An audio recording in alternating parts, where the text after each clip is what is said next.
नमस्कार दोस्तों, मैं के आपके सामने फिर हाजिर हुआ हूँ श्रीमद् भागवत गीता की सीरीज का आज का वीडियो आपके सामने प्रस्तुत करने के लिए। तो आइए शुरू करते हैं आज का यह वीडियो। दोस्तों, कल तक हमने अध्याय नंबर 2 के श्लोक नंबर 54 तक की विस्तृत व्याख्या समझी थी। आज हम आपको लिए चलते हैं श्लोक नंबर 55 की ओर, जो अध्याय नंबर 2 से संबंधित है।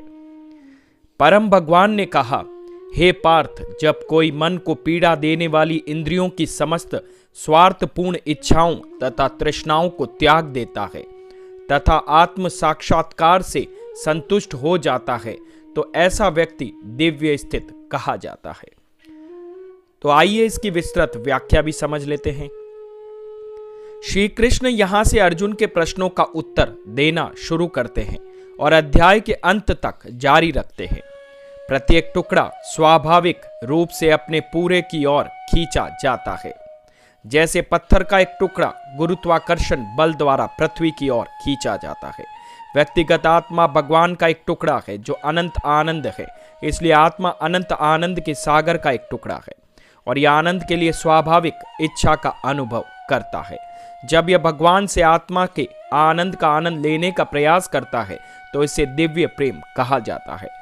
लेकिन जब अपने आध्यात्मिक स्वरूप के बारे में अज्ञानता में यह खुद को शरीर के रूप में सोचता है और दुनिया से शरीर से आनंद का आनंद लेने की कोशिश करता है, तो इसे वासना कहा जाता है। शास्त्रों में संसार को मृग तृष्णा कहा गया है, जिसका अर्थ है मृग द्वारा देखी गई मृग तृष्णा। रेगिस्तान की तपती रेत पर परावर्तित सूर्य की किरणें मृग के लिए जल का भ्रम पैदा करती है। उसे लगता है कि आगे पानी है। वह अपनी प्यास बुझाने के लिए दौड़ता है, लेकिन जितना वह पानी की ओर भागता है उतनी ही मृग तृष्णा फीकी पड़ जाती है।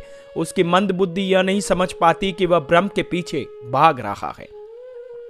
अभागा मृग भ्रमपूर्व जल का पीछा करता रहता है और रेगिस्तान की रेत पर थक कर मर जाता है।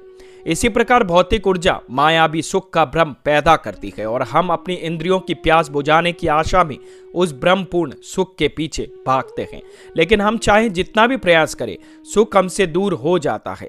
गरुड़ पुराण में यह कहा भी गया है, जैसा 2.12.14 में बताया गया है कि एक राजा पूरी दुनिया का सम्राट बनना चाहता है। सम्राट एक दिव्य देवता बनना चाहता है। एक दिव्य देवता स्वर्ग का राजा इंद्र बनना चाहता है और इंद्र द्वितीयक निर्माता ब्रह्मा बनना चाहता है। फिर भी भौतिक भोग की प्यास शांति नहीं होती। लेकिन जब कोई व्यक्ति मन को भौतिक प्रलोभनों से दूर करना सीख जाता है और इंद्रियों की इच्छाओं का त्याग कर देता है, तो ऐसा व्यक्ति आत्मा के आंतरिक आनंद के संपर्क में आता है और दिव्य स्थिति में पहुंच जाता है।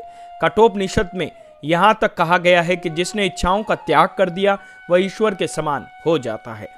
2.3.14 में यह भी बताया गया है कि जब कोई व्यक्ति अपने हृदय में सभी स्वार्थ इच्छाओं को समाप्त कर देता है, तब भौतिक बंधनों में जकड़ी जीवात्मा जन्म और मृत्यु से मुक्ति प्राप्त कर लेती है और गुणों में भगवान के समान हो जाती है। श्री कृष्ण उपरोक्त श्लोकों में ये कहते भी हैं कि दिव्य शक्ति व्यक्ति वह है जिसने स्वार्थी इच्छाओं और इंद्रियों की तृष्णाओं को त्याग दिया हो और जो स्वयं में संतुष्ट हो। तो दोस्तों, कैसा लगा आज का यह वीडियो? अगर मेरी ये भगवत गीता की सीरीज आप लोगों को पसंद आ रही है तो प्लीज हमें लाइक शेयर सब्सक्राइब करना ना भूलें और प्यारा सा कमेंट करना भी ना भूलें हमारे कमेंट बॉक्स में। कल हम फिर मिलेंगे एक और नई वीडियो के साथ में। आज के लिए हमें आज्ञा दीजिएगा। धन्यवाद।